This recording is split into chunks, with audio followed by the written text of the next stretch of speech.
కానీ ఈ ఇన్సులిన్ అనేది పార్షియల్గా అంటే సగం వర్క్ చేసినప్పుడు వచ్చేది టైప్ 2 డయాబెటీస్.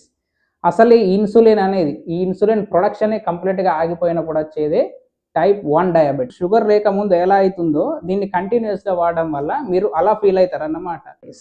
ఇప్పుడు నేను మీకు ఇంట్రడ్యూస్ చేయబోయేది ఆంబేవారి బీ ఫ్యాచ్ లో జిఐ వైట్ రైస్. ఇది ఒక వైట్ రైస్ అండి.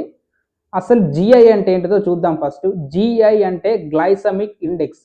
ఏ ఫుడ్లో అయితే జిఐ అనేది 55 ఆర్ 55 బిలో ఉంటుందో ఆ టైప్ ఆఫ్ ఫుడ్కి షుగర్ లెవెల్స్ అనేది మేనేజ్ చేసే కెపాసిటీ ఉంటుంది. ఇప్పుడు సింపుల్గా చెప్పాలంటే మనం నార్మల్గా వైట్ రైస్ కానీ బ్రౌన్ రైస్ కానీ ఇంకేదైనా తీసుకున్నప్పుడు షుగర్ లెవెల్స్ అనేటివి ఇమ్మీడియట్గా స్పైక్ అవుతాయి. అంటే రిలీజ్ అయ్యే టైం కంటే తొందరగా చాలా ఫాస్ట్గా రిలీజ్ అవుతాయి.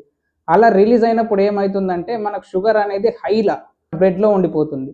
అంటే ఎనర్జీ అనేది ఇమ్మీడియట్గా రిలీజ్ అయిపోతుంది అన్నమాట. ఇమీడియట్గా రిలీజ్ అయిన ఎనర్జీ ఎప్పుడైనా కానీ ఇమీడియట్గానే లాస్ అవుతుంది. అట్లా ఈ లో జిఐ వైట్ రైస్ యూజ్ చేయడం వల్ల జిఐ వాల్యూ అనేది ఈ బీ ఫ్యాచ్ రైస్కి 52 ఉంటుంది. 52 సింపుల్గా చెప్పాలంటే మీకు నార్మల్ రైస్ మీరు తీసుకున్నారనుకోండి, ఏమైతుంది, ఒక 3-4 అవర్స్ రిలీజ్ అయిపోవడం వల్ల ఇమీడియట్గా తర్వాత 2 to 3 అవర్స్ బాగానే ఉంటుంది, ఎనర్జీ లెవెల్స్ కన్సిస్టెంట్గానే ఉంటుంది. తర్వాత కంప్లీట్గా మీరు అలసిపోవడం కానీ మీ ఎనర్జీ లెవెల్స్ పడిపోవడం కానీ అలసటగా ఉండడం కానీ ఇదంతా జరుగుతూ ఉంటుంది. షుగర్స్ అనేటివి ఎప్పుడైనా తిన్న ఆహారం నుండి స్లోగా రిలీజ్ అవ్వాలి.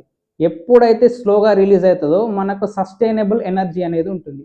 అంటే ఎనర్జీ లాంగ్ పీరియడ్లో కంటిన్యూ అవుతుందని దీని అర్థం. సో ఇలాంటి rice diabetic patients, especially diabetic ఉన్న వాళ్ళు ఎవరైతే తీసుకుంటారో వాళ్ళకు ఎనర్జీ లెవెల్ అనేది స్టేబుల్గా ఉంటుంది. సేమ్ టైం షుగర్ లెవెల్స్ అనేటివి మేనేజ్ అవుతాయి. సింపుల్గా చెప్పాలంటే నార్మల్గా మీకు షుగర్ లేకముందు ఎలా అవుతుందో దీన్ని కంటిన్యూస్గా వాడడం వల్ల మీరు అలా ఫీల్ అవుతారన్నమాట.